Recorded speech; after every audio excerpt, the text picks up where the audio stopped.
football fans, spring football fans. Surprisingly, we had two real good games on Saturday, what I'm calling Conference Rivalry Week.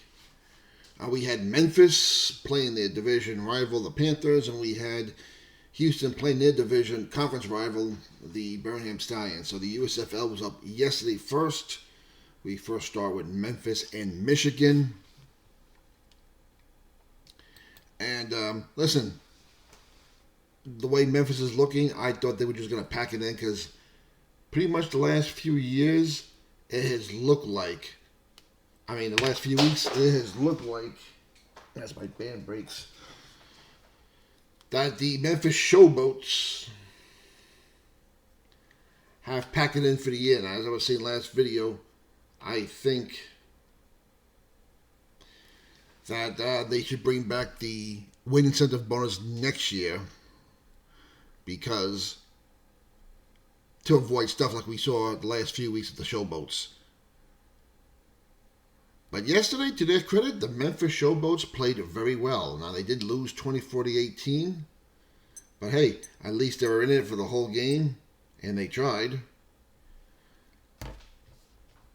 And for the first time in about 6 weeks, they gave up less than 30 points. So, I don't know what happened in that week of practice this week. But John D. Filippo, you need to do the same thing for week 9. All right, total yards was 344, 239 in favor of the Panthers. Passing yards was just about even, 189 to 183. And this is where Michigan usually wins a game on the ground, 161-40.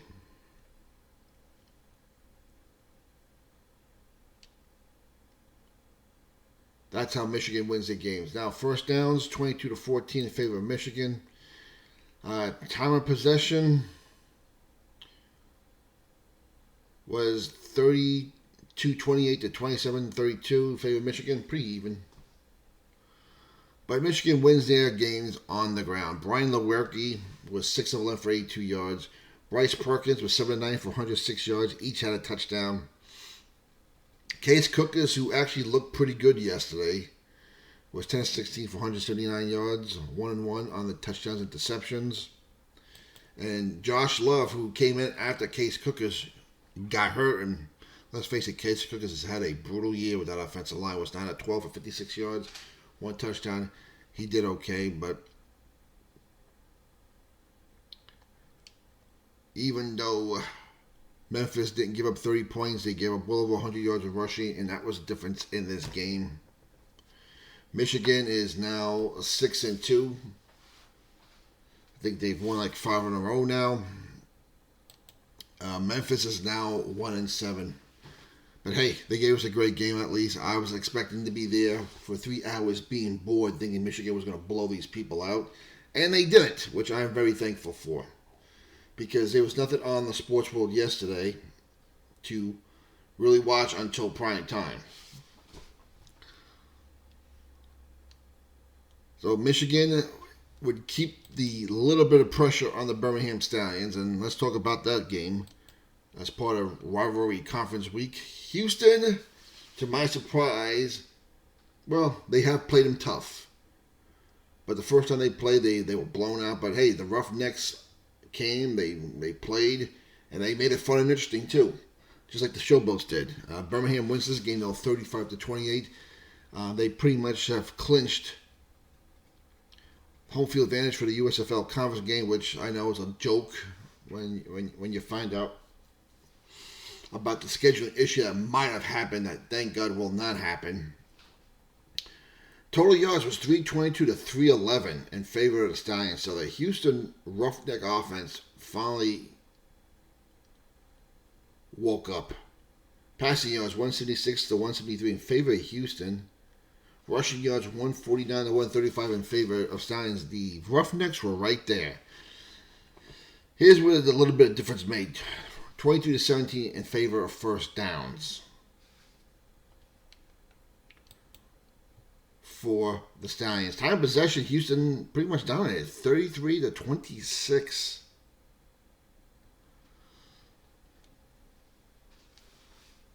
But there were turnovers in this game. There were fumbles, 2 on each team. But the one fumble came late in the game when they were trying to tie it. And inside the red zone, it was inside the 10-yard line. Birmingham got the ball, and there was your ball game right there. Even though the Houston offense had done very well this game, they still have the type of offense where they could continue like that. And Birmingham, for a defense, they had a very off day yesterday. Adrian Martinez continues to look real good. 19 of 31, 173 yards, 3 touchdown passes, no interception. Guarantino being out again. It was Reed Sinnett, who was 6 of 13 for 99 yards, 1-1. And Nolan Henderson was 9 of 14 for 97 yards. Neither of them were very impressive. Where the Roughnecks did go, though, their rushing attack, they had a bullpen by committee, including both quarterbacks. 54 yards for Mark Thompson, 39 yards for Pledger, and Nolan Henderson had 34 yards rushing. The receiving for Houston was very well spread out between Chisholm, Holt, Grayson, and Butler Emmanuel.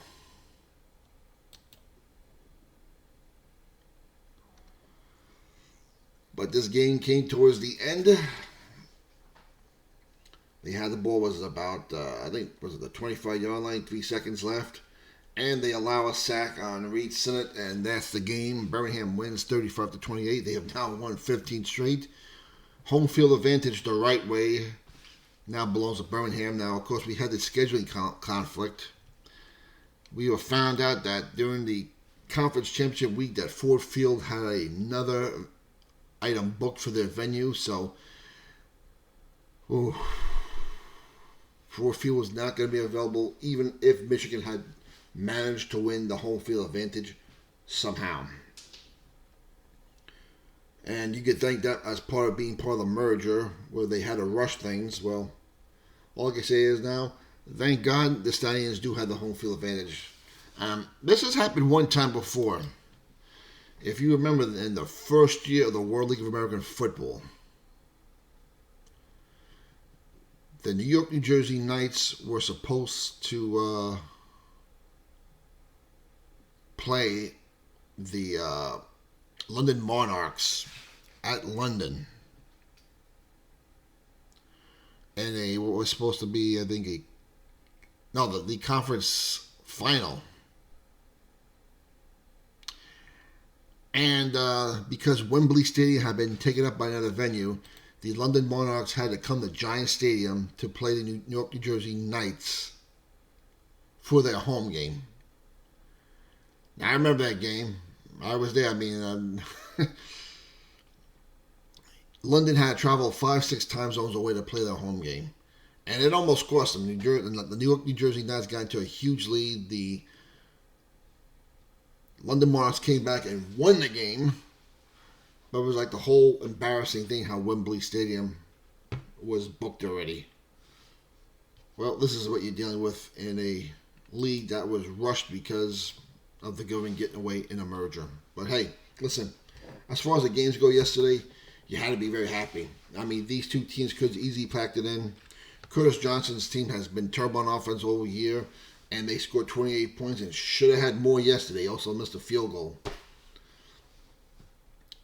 So they could have scored 30 points for the first time. And the Showboats, I guess, showed a lot of pride. They decided they didn't want to, because they are all auditioning for a job or a tryout in the NFL right now.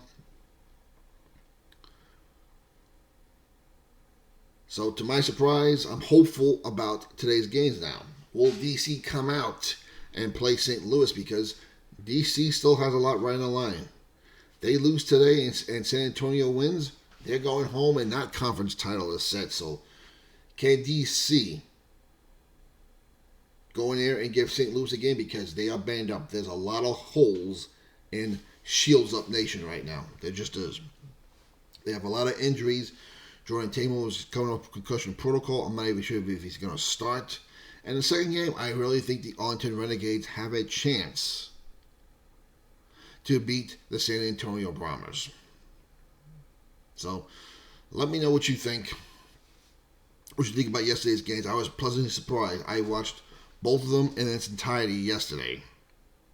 And I'm hopeful we have two more good ones today.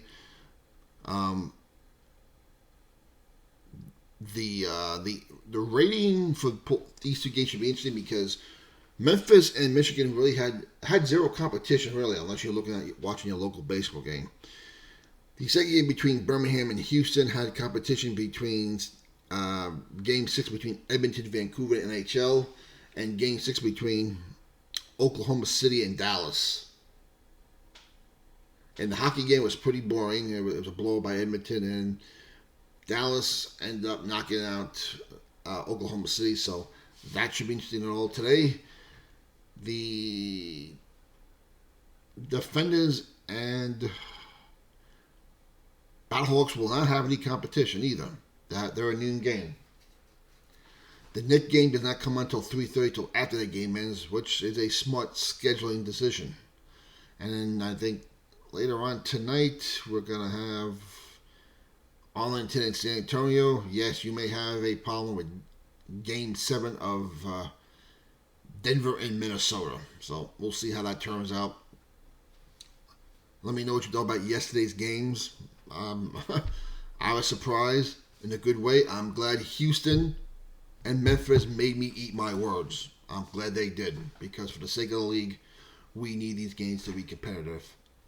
Anyway, for the love of football, we'll talk to you later about today's Sunday games between, I guess, will be the XFL rivalry week of St. Louis and DC and San Antonio and Arlington. For the love of football, we'll talk to you later.